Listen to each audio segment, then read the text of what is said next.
Bom dia, senhores. Eu sou o professor Alessandro Sampaio da Silva. Eu estou aqui para apresentar o vídeo de divulgação do artigo intitulado, aqui em tradução livre, Análise de propriedades estruturais, ópticas, eletrônicas e de transporte em sistemas de pentaexoctite, né? Não dopados e dopados, hidrogenados e rotacionados, tá?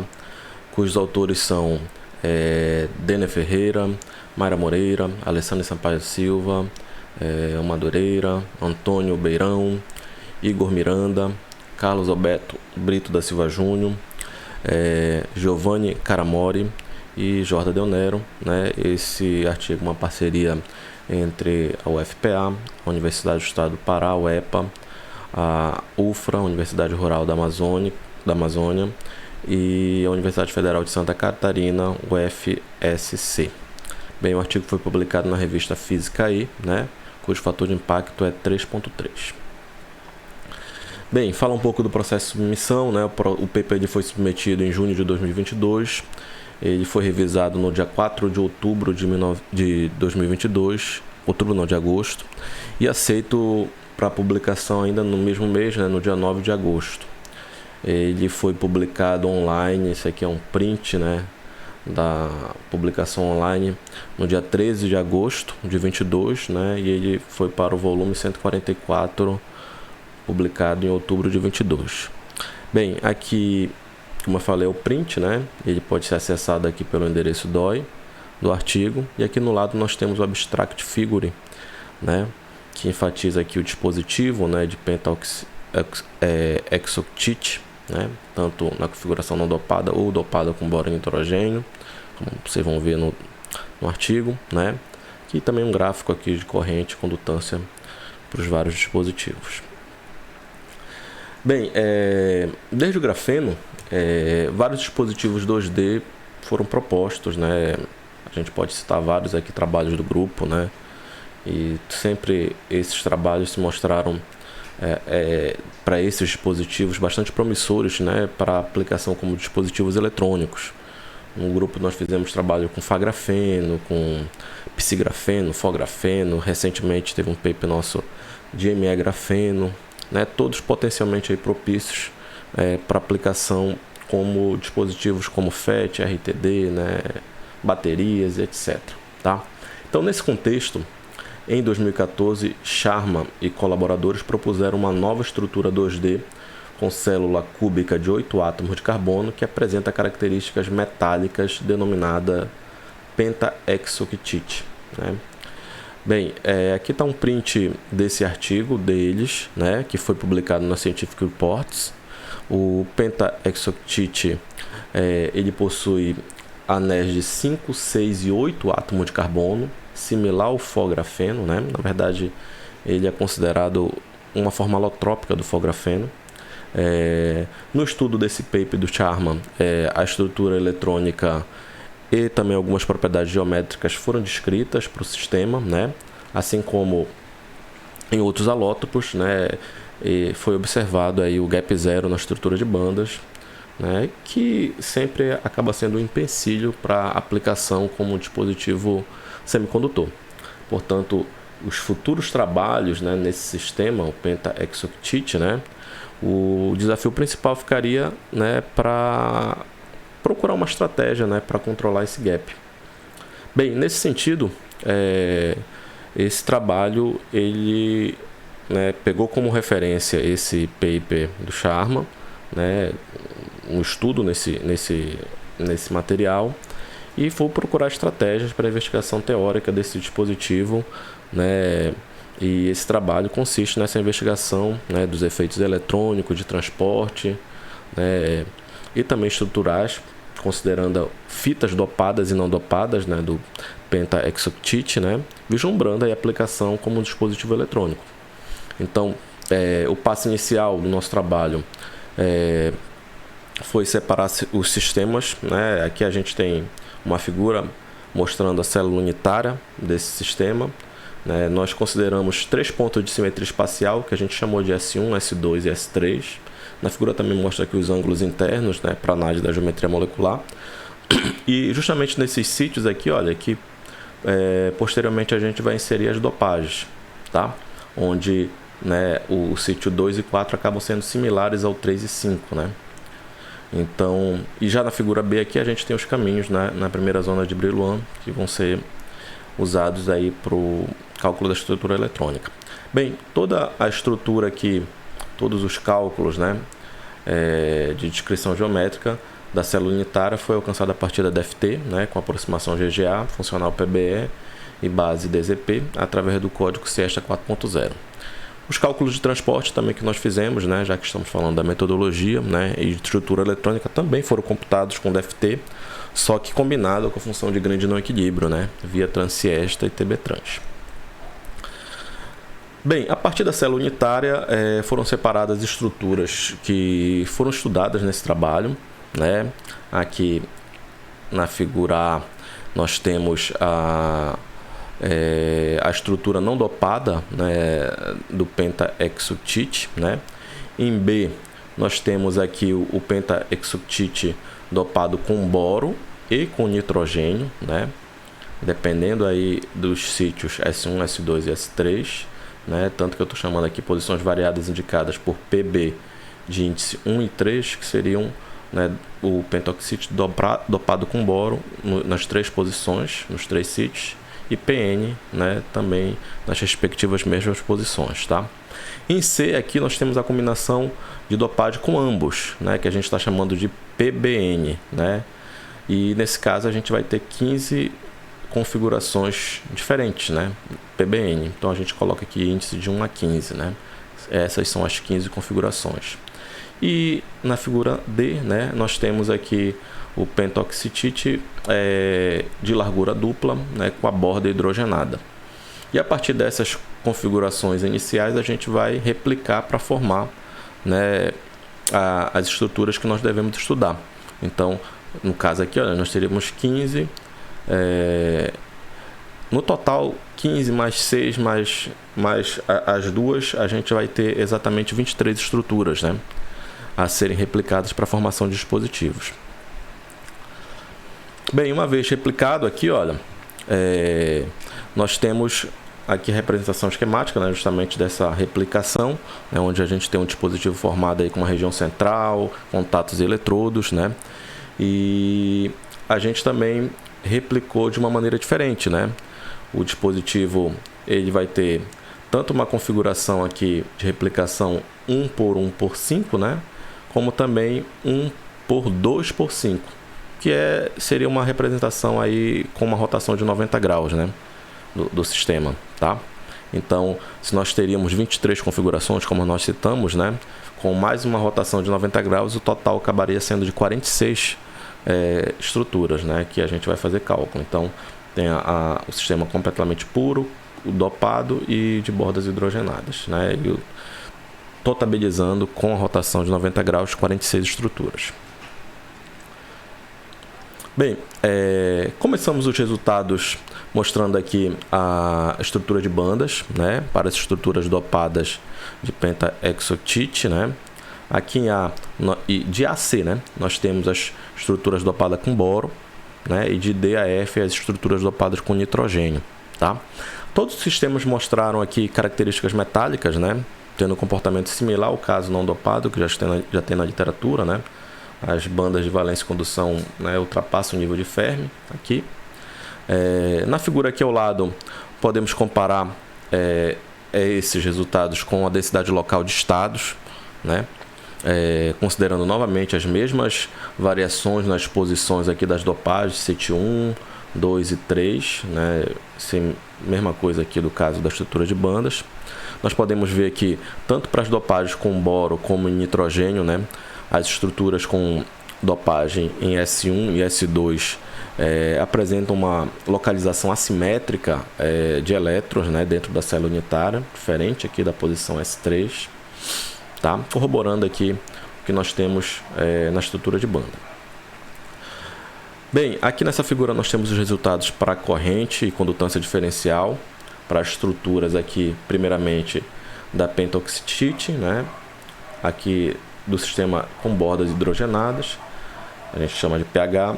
PB seria sistema dopado apenas com boro, e PN apenas dopado com nitrogênio, tá? Em A e B, nós temos as estruturas sem dopagem, né? Apenas a pentoxite pura e com a borda hidrogenada. E a gente está adotando esse símbolo aqui, olha, de perpendicular, que seria a configuração rotacionada em 90 graus. Então, nós temos aqui o sistema não rotacionado e rotacionado, tá? Bem, é fácil ver aqui para essas estruturas aqui, né, puras e com bordas hidrogenadas, que elas têm um comportamento muito similar na corrente, né? Já as estruturas rotacionadas, a gente observa aqui uma pequena diferença aqui no nível de corrente em relação às não rotacionadas, né? Essa diferença aqui é da ordem de 25 mA, né? Tá discutido no paper lá, né? Gerando uma região de saturação aqui em aproximadamente 0,25 volt e 0,37 volts. Mas no geral, né, a corrente ela é quase ômica, sobretudo aqui no sistema que é não rotacionado, que seria o vermelho e preto. Bem, para os sistemas dopados, né, PN, PB, né, que seriam esses aqui de baixo, nós percebemos uma mudança no regime de transporte, onde nas estruturas não rotacionadas, PN1, PN2 e PB1, nós observamos um comportamento de NDR, que a gente consegue ver aqui, olha, na condutância diferencial, tá? Enquanto que PN3, PB2, né, e em todas as estruturas PN aqui que rotacionadas, né, perpendiculares aqui, nós observamos apenas ressonâncias aqui na condutância e no IV, né?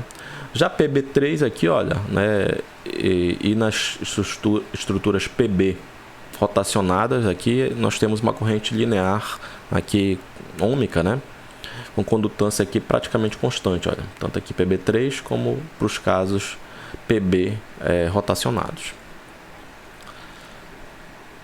Bem, na sequência nós temos aqui a corrente condutância para as 30 configurações PBN, né, dopado tanto com boro como nitrogênio, né, sendo aqui 15 não rotacionadas e 15 rotacionadas.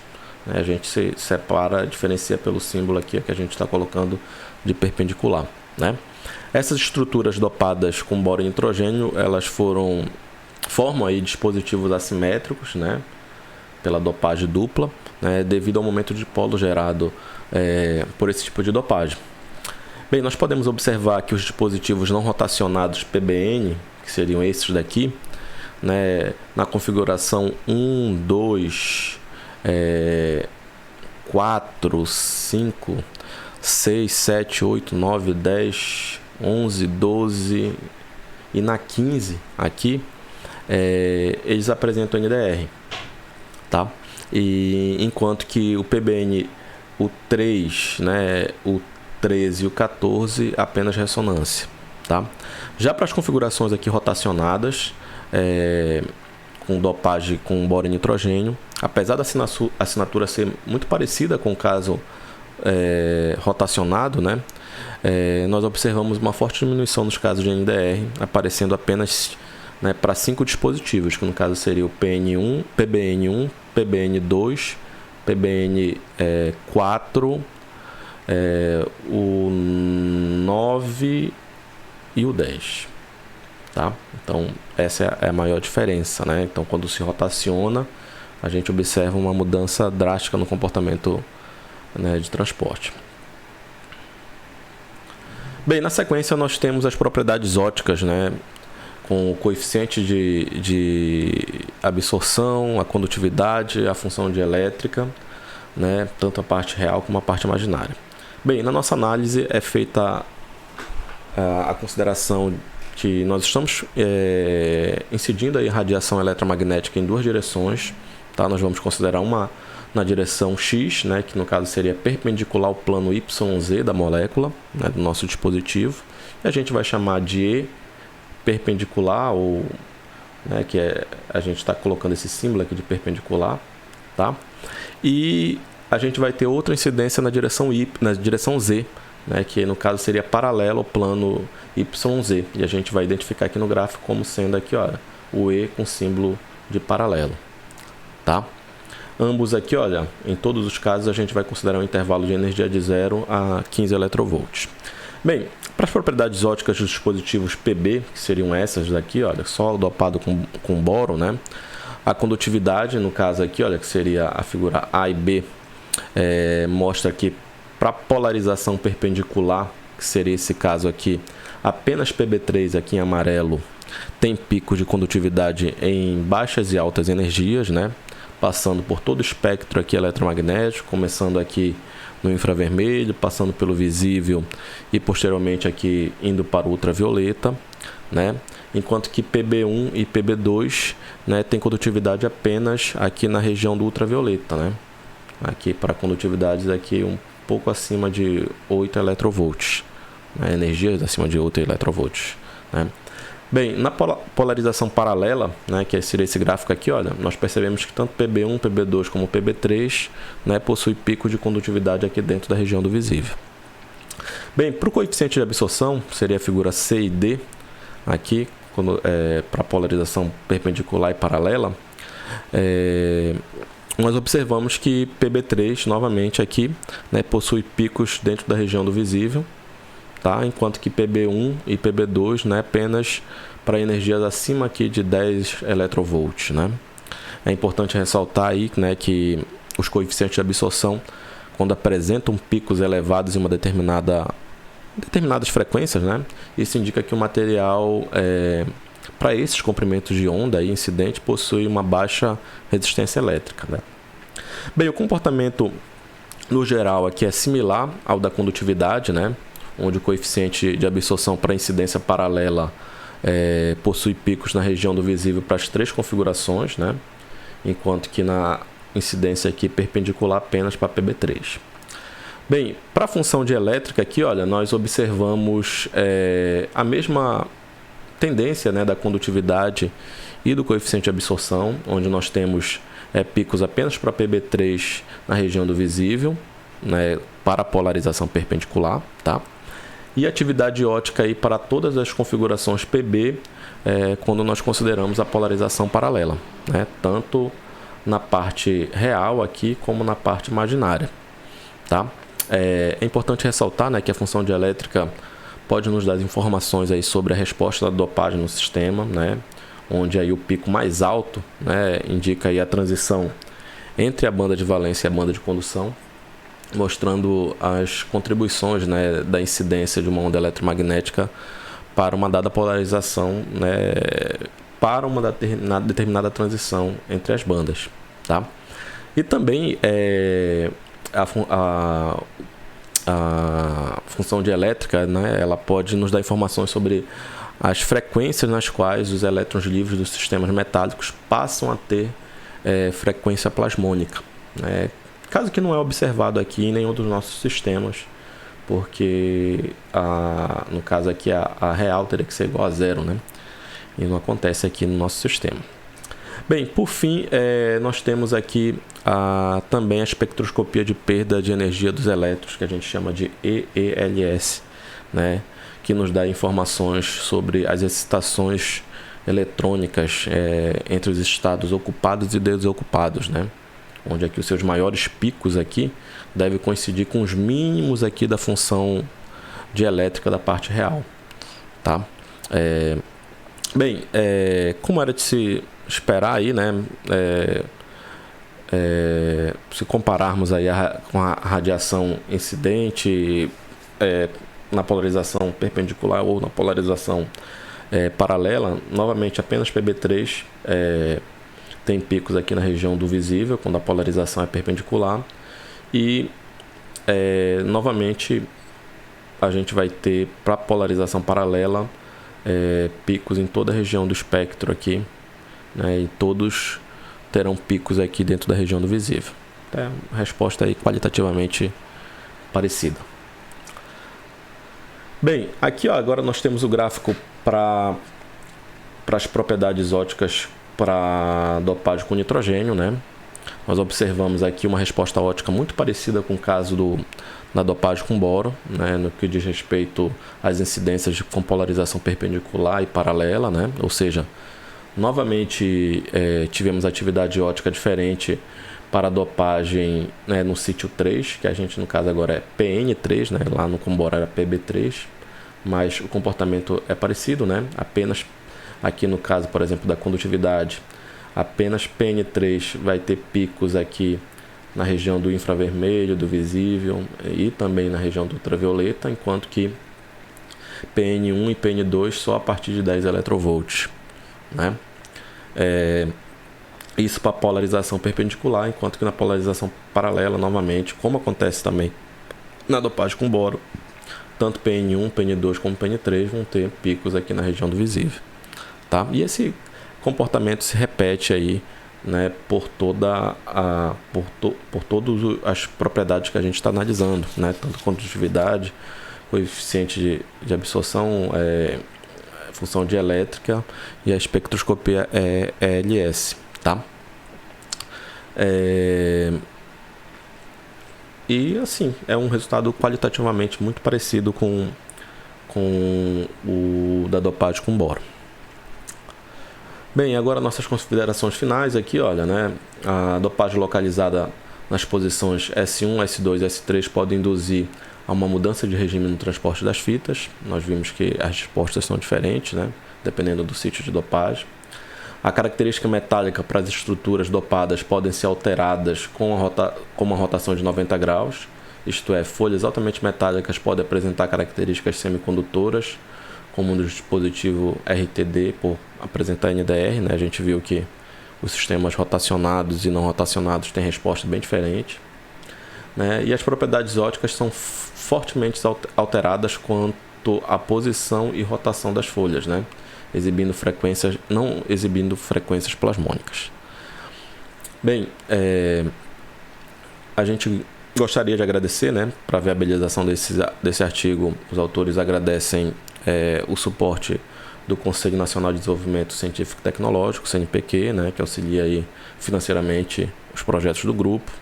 Também gostaríamos de agradecer as instituições envolvidas, né, aqui a UFPA, a UEPA, a UFRA e a UFSC, né? E por fim, os autores declaram que não há nenhum conflito de interesses, né, de qualquer espécie para publicação e para divulgação do paper, tá? No mais, muito obrigado, era isso.